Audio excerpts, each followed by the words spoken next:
अपना बेरोजगार के ऊपर, कारोबार के ऊपर और मोहब्बत एक दूसरे को लेके चलने पर ही देश आगे बढ़ेगा। दूसरे को लड़ाने का और राजनीति वाली अपनी रोटियां कमा रहे, अपना पैसा कमा रहे, लोगों को, नौजवानों को भड़का दे रहे। नमस्कार, सत्ताकारांमध्ये आपलं स्वागत आहे। मी आता खुलताबादमध्ये आहे आणि ज्या ठिकाणी औरंगजेबाची कबर आहे, अगदी त्याच ठिकाणी प्रवेशची दुकान आहे।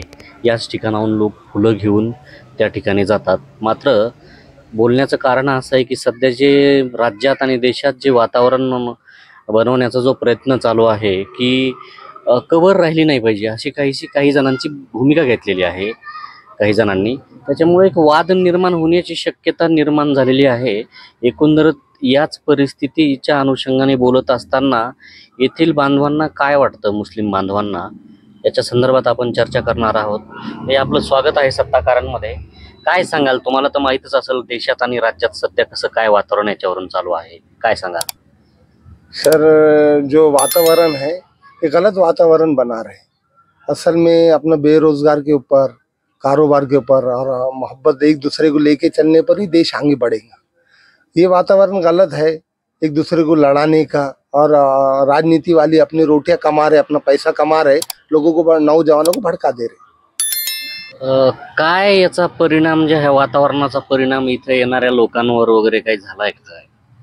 हाँ सर, ये जो एलोरा केवस है, दौलताबाद देवगिरी किला है, तो वो टूरिस्ट यहाँ पर पूरी आती, तो तकरीबन 3000 से 5000 लोग आते हैं। मगर अभी ऐसा हो गया कि 200-400 लोग ही आ रहे हैं और 500 परिवार है ना, वो टूरिस्ट के ऊपर ही हमारा रोजगार है। तो उसके ऊपर परिणाम तो पड़ने वाला है सर, परिणाम बहुत बड़ा पड़ गया इसके ऊपर। आपण बघायला गेलो तर या ठिकाणी वेरूळ असेल, अजिंठा असेल, या ठिकाणी केवळ राज्यातून लोक येत नाहीत, देशातून येत नाहीत, तर देशाच्या बाहेरून, विदेशातून लोक येतात, जगभरातून लोक येतात। तर याचा परिणाम कुठेतरी लोक सर्च करत असतात, काय चाललं हे बघत असतात, त्याच्यामुळे तो पडतच असतो फरक। या गोष्टीचा फरक पडल्यामुळं आता आपण जे बघतोय की वातावरण देखील दूषित व्हायला सुरुवात झालेली। मात्र इथलं वातावरण नेमकं कसं आहे, काय सांगाल तुम्ही? आसाम में सबसे बेहतरीन वातावरण खुलदाबाद में, जमुना गंगा तहजीब जो हिंदू मुस्लिम की मिलाप जो है वो खुलदाबाद के अंदर है। यहाँ का वातावरण बहुत अच्छा है, हम एक दूसरे से मिल गए और ज़्यादा मोहब्बत बढ़ गई हिंदू मुसलमान के अंदर। तो यहाँ पर वातावरण बहुत अच्छा है। सिर्फ ये बाहर की न्यूज़ देख के हमको बहुत ख़राब लगता, कैसा कोई कुछ बोल रहा, कोई कुछ बोल रहा, ऐसा नहीं बोलना चाहिए, एक दूसरे को लेके चलना चाहिए। जैसा अफजल खान का बोलूँ, हाँ बोलो। हाँ, जैसा हमारा एक प्रश्न है सारे लोगों से, सारे जो एक दूसरे से इंसान है, एक दूसरे से मोहब्बत करते, हम उनको बोलते जब अफजल खान और शिवाजी महाराज एक दूसरे से लड़े और शिवाजी महाराज ने अफजल खान का कत्ल कर दिए, तो उसकी समाधि उन्होंने, शिवाजी महाराज ने, उनके वंश ने 300 साल से संभाल रहे, उन्होंने कभी ये मुद्दा नहीं उठाए। तो फिर ये शिवाजी महाराज के जो सच्चे मानने वाले अपने आप को बोल रहे, ये फिर वो खबर उखाड़ने की बात कैसा कर रहे? मतलब वो शिवाजी महाराज को भी नहीं मानते, न उनके कानून को भी नहीं मानते। वो ऐसे किस्म के लोग हैं, सिर्फ ये राजनीति की है ना, अपनी अपनी है ना, बैंक बैलेंस मजबूत कर रहे हैं और कुछ भी नहीं इसके अंदर। इथलं वातावरण जे आहे, शिवजयंती असेल किंवा उरूस असेल, या काळामध्ये नेमकं कसं असतं? शिव जयंती, गणपति उत्सव, सारे ये दोनों दरगाह के सामने से मामला जाता है। और हमारी दरगाह कमेटी, मस्जिद के इमाम, हम फूल देते और पानी मंगा के उनको पानी का इंतजाम करते हैं, चाय पानी पिलाते। हमारे एक दूसरे के संबंध अच्छे। जब उरूस वगैरह रहता है सूफी संतों का, तो वो लोग भी हमारी पूरा कॉपरेट करते हैं। शिवजयंतीचं जे सांगितलं तुम्ही, ती शिवजयंतीची मिरवणूक इथून जाते का? हाँ, शिव जयंती की मिरवणूक इधर से जाती है, हम इधर कुर्सियाँ लगाते या पानी के झार लगाते और वो लोगों को पूरा पानी अगर हम पिलाते, हम इंतजाम करते, दरगाह कमेटी इमाम लोग करते। अच्छा। और गणपति उत्सव का भी यहाँ से जाता, तो वो भी हम पूरा इंतजाम करते।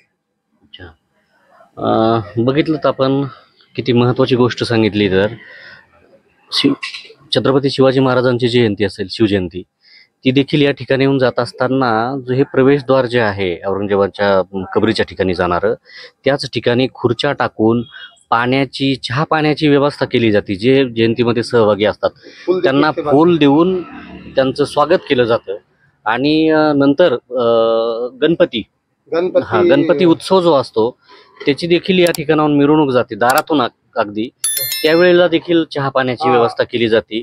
आणि जेव्हा मुस्लिम बांधव उरूस निघतो तेव्हा हिंदू बांधव ते स्वागत करतात असं या ठिकाणी वातावरण आहे.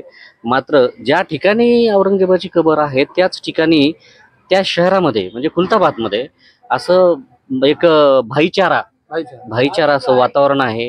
हिंदू मुस्लिम एकत्र नांदतात, एकमेकांच्या सण उत्सवाला जातात. मात्र कुठंतरी हा विषय तापवायचा आहे म्हणून त्याला खतपाणी घालण्यासाठी इथलं कुणीच नाहीये. हे सगळे लोक बाहेरचे आहेत आणि त्यांना राजकारणासाठी या गोष्टीचा उपयोग करून घ्यायचा आहे असंच या ठिकाणी म्हणावं लागेल. मात्र या ठिकाणी अत्यंत चांगलं वातावरण आहे. एकमेकांसोबत उत्सव साजरे करतात. त्यामुळं बाहेरच्या गोष्टीचा बाहेरून येणाऱ्या लोकांवर थोडा परिणाम होत असेल मात्र इथं कुठल्याही गोष्टीचा परिणाम एकमेकांच्या रोजच्या वावरण्यावर देखील झालेला नाहीये असंच आपल्याला म्हणावं लागेल. त्यामुळं शांतता केवळ इथंच नाही तर या शांततेचं खरं तर अनुकरण करायला पाहिजे. मराठवाडा असेल, महाराष्ट्र असेल, देश असेल यांनी खरं तर हे अनुकरण करण्याची गरज आहे. आणि ते अनुकरण करावं असं या निमित्ताने आपण एक आवाहन करूयात आणि थांबतो. धन्यवाद.